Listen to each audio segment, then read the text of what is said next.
Dear students, now we are going to see the subject transmission lines and RF system. Under that, the topic is bipolar junction transistor. So upon completion of this bipolar junction transistor, the students will be able to explain the basic working of BJT, draw the input and output characteristics curve for bipolar junction transistor. The bipolar junction transistor or the three alternatively doped semiconductor in PNP or NPN configuration. As the word bipolar means the internal current is due to both minority and majority carriers. The BJT is one of the widely used RF elements due to its low cost construction, relatively high operating frequency, low noise performance, and high power handling capacity. The high power capacity is achieved through a special interdigital emitter-based construction as a part of a planar structure. The basic circuit of the BJT is shown in figure. The BJT consists of three terminals, that is emitter, base and collector. Here the base and emitter act as the input terminal, collector and emitter act as the output terminal. To operate in active mode, the base emitter is forward biased and emitter collector is reverse biased. Here, the three terminal is connected to the semiconductor region of the transistor that are labeled as emitter as E, base as B, and collector as C. So, the transistor consists of two PN junction, the emitter base junction EBJ and collector base junction.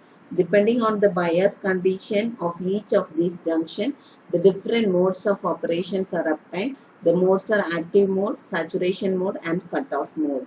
So, active mode is the common mode in which the transistor is operated as an amplifier, and switching applications utilize the cutoff and saturation mode.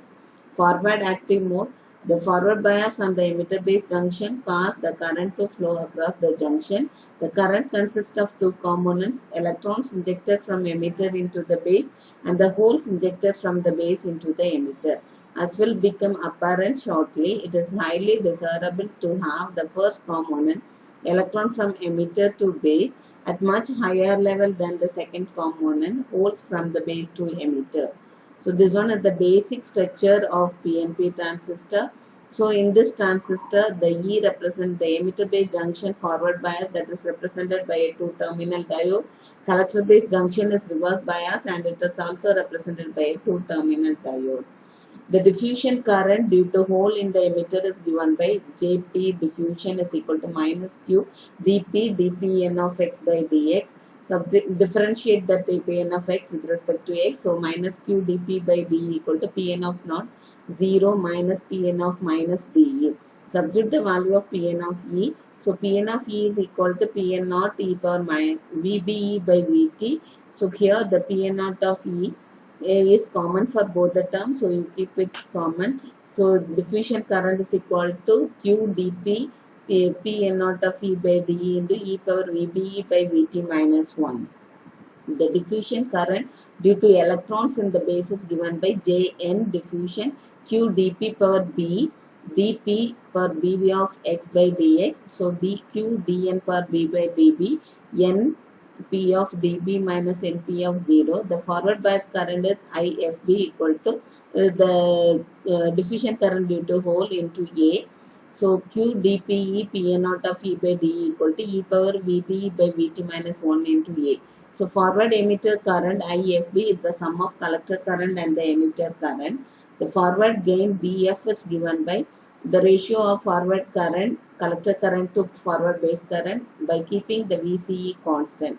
So substitute the diffusion current due to holes and electron in this forward gain. So we are getting the saturation current Is into dE by Q dPE by Pn naught of E.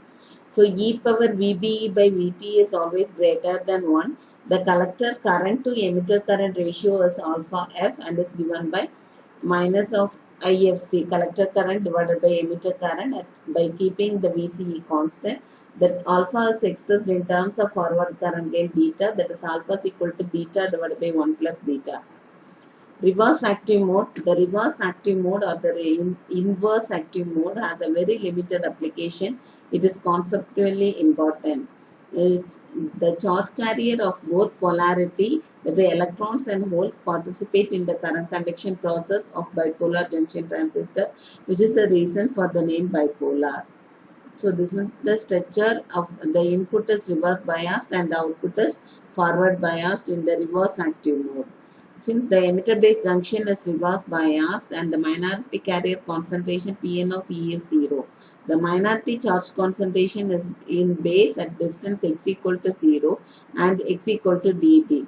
So Np of 0, Np naught e power Vb by Vt equal to 0, Np of dB, Np naught e power Vbc by Vt. The minority charge concentration in collector at distance x equal to dB equal dB and x equal to dB plus dC. PNC of dP, PNC of e power Vbc by Vt, PNC of dB plus dC equal to Pn naught of C. The reverse emitter current IRE is given by the diffusion current and the base due to the electron into cross section area. So Q dN per B, dN of P by dx into A. So substitute the dN per B by dx. So Q dN per B by dB equal to NPA of naught minus NP of dB.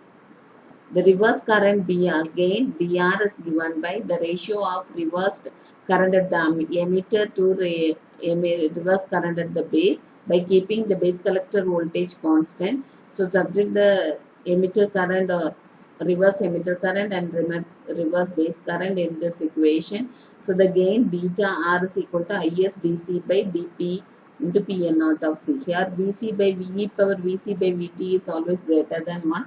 The reverse collector current to reverse emitter current alpha R is given by alpha R is the ratio of reverse current at the collector to the reverse current at the emitter by keeping the base collector junction voltage constant.